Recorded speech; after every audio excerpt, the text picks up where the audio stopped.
না নিয়ে আমি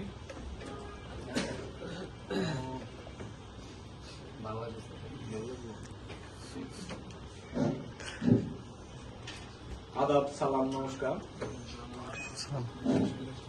আজকের এই আয়োজিত অনুষ্ঠানে আমাদের সম্মানিত প্রধান অতিথি, আমাদের একাডেমিক ইনচার্জ স্যার এবং আমাদের প্রতিষ্ঠানের কোর্স কোঅর্ডিনেটর স্যার, আমাদের মেকানিক্যাল ডিভিশনের বিভাগীয় প্রধান স্যার এবং অন্যান্য শিক্ষক মন্ডলী, সবাইকে জানাচ্ছি আমার শুভেচ্ছা এবং আমার প্রিয় শিক্ষার্থীবৃন্দ, তোমাদেরকেও জানাচ্ছি আমার প্রাণঢালা শুভেচ্ছা।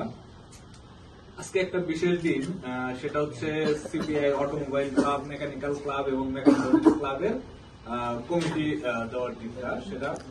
আর হচ্ছে পুরাতন যে কমিটি আছে সেই কমিটিটা যারা ছিল তারা বিদায় নেবে আনুষ্ঠানিকভাবে আজকে। আর পাশাপাশি পুরাতন যারা আছে, যেহেতু তারাই হচ্ছে আমাদের এই মেকানিক্যাল ডিভিশনের প্রথম ব্যাচ, তো তাদের নিয়ে একটা হচ্ছে সিপিআই অ্যালামনি অ্যাসোসিয়েশন গঠন করা, যাতে তারা আমাদের থেকে চাইলেও দূরে চলে যেতে না পারে, তাদেরকে রাখা এবং যে কোনো অনুষ্ঠান হোক তারা ওই কমিটির মাধ্যমে আমাদের সিপিআই পরিবারের সাথে সম্পৃক্ত থাকা। তো আজকে যে কমিটিটা দেওয়া হলো বা দেওয়া হচ্ছে, তো এই কমিটিতে আমি আশা রাখবো যে পুরাতন কমিটিতে যারা ছিল, বিশেষ করে প্রেসিডেন্ট সেক্রেটারি, তাদের অনুসরণেই তোমরা চলার চেষ্টা করবে। কারণ তারা শুধুমাত্র পুরাতন কমিটিতে ছিল এমনটাও না, কারণ তারা এই সিপিআই মেকানিক্যাল অটোমোবাইল এবং মেকাট্রনিক্স ক্লাবের প্রথম কমিটির দায়িত্বে তারা ছিল।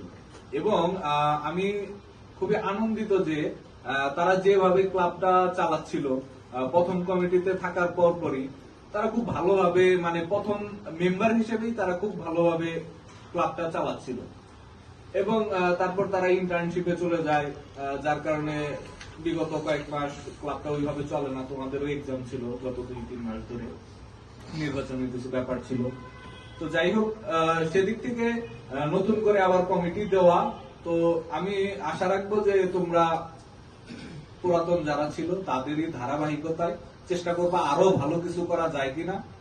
এবং যারা ক্লাবের মেম্বার হিসেবে থাকবা তাদেরকে আমি বলবো যে সবাই ভালোভাবে শেখার চেষ্টা করবা, এবং পরবর্তীতে তোমরা যারা জুনিয়র আছো তাদেরও কিন্তু পরবর্তীতে দায়িত্বে আসতে হবে। তো দায়িত্ব শুধুমাত্র আমরা হাতে কলমে দিয়ে দিলাম দায়িত্ব, সেটা দায়িত্ব না, দায়িত্ব তো পালনও করতে হবে, তাই না? তো এই জিনিসটা সবাই মাথায় রাখবা। আর ক্লাবের যে কার্যক্রম গুলা, সেগুলো হচ্ছে আমরা কি করি, যে সিপিআই এর যে ক্লাসের ধারাবাহিক নিয়ম বা টাইম, সেটার বাইরে গিয়ে আমরা ক্লাবের কাজগুলা করার চেষ্টা করি। এতে কি হয়, আমাদের যে বাড়তি সময়টা আছে ওটা যেন আমরা বাজে কাজে সময় নষ্ট না করে আমরা আমাদের এই যে নিজেদের ডিপার্টমেন্ট বা নিজেদের যে কাজ পরবর্তীতে সেটার মধ্যেই যেন আমরা থাকতে পারি। তো আমরা চেষ্টা করব যে ক্লাবের কাজগুলা ঠিক মতো